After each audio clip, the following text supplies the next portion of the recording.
the best team you've seen so far, whether in person or watching on TV in 2019 in the NFL, would be which one? Best one. Yeah, well, I think, in person, of course, the best team I saw was, up in Ann Arbor, in our stadium and watching our team go up against their rival. I watched that game and, watched in particular, their running game and the offensive line. I think they far outweighed our defensive line and kind of pushed those guys around throughout the game and made things easy, for their running back who had a field day.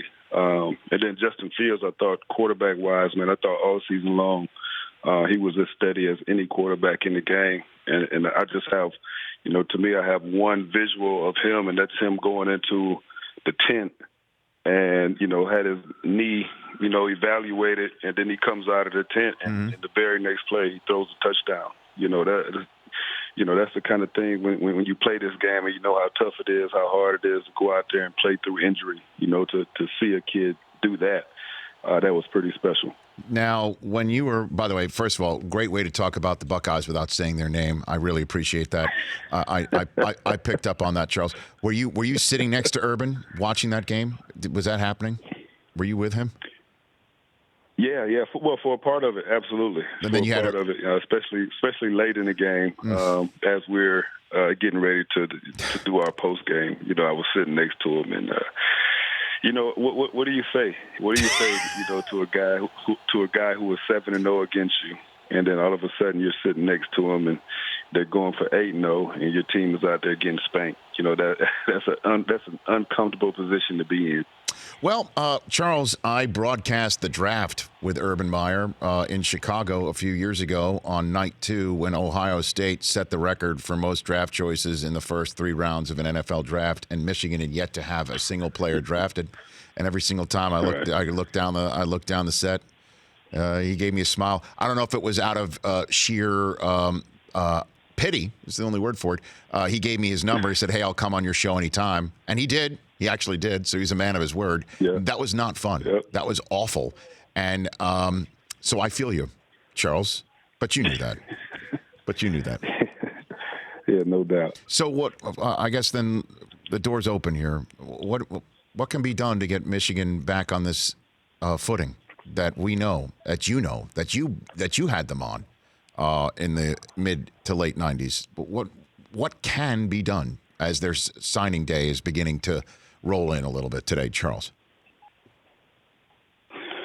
Well, just, for me, I think, just in particular, as I looked at the last football game that we played out there at home, the first half of that game, for one, we couldn't stop the run, all day, which, okay, that happens at times. But when you're playing a team and they're able to run the ball like the way the Buckeyes were able to run the ball, you have to make them go the long way.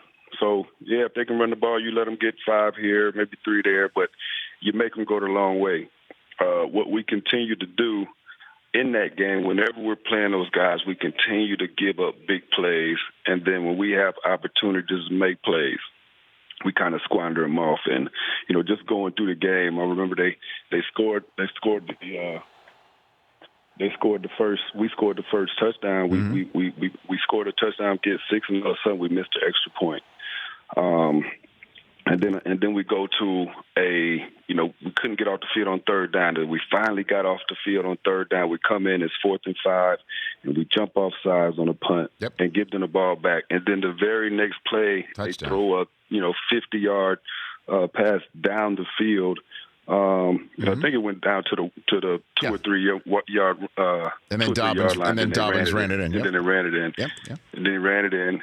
Then we have a touchdown at the end of the half. We dropped the pass once we get to the ground. So we've had opportunity after opportunity. And then Rich, we're on the ground and we're untying people's shoe, and we get an unsportsmanlike conduct. Like against a great team, you cannot make mistakes, and you have to capitalize on all of your opportunities. And so, for me, I think that's first thing for our team is that in big moments, they have to make the play, and they cannot make mistakes. I'm not for anyone saying that we don't have talent on the team. We certainly have talent on our team, but in those moments, you got to have somebody in the middle of the field when the ball's thrown deep. You got to be able to make the plays, that are there for you to make. So that would be first and foremost. I would emphasize that if I was the coach going forward. Until I was blue in the face. For more of The Rich Eisen Show, tune to Audience Channel 239 on DirecTV for free on BR Live or download The Rich Eisen Show app.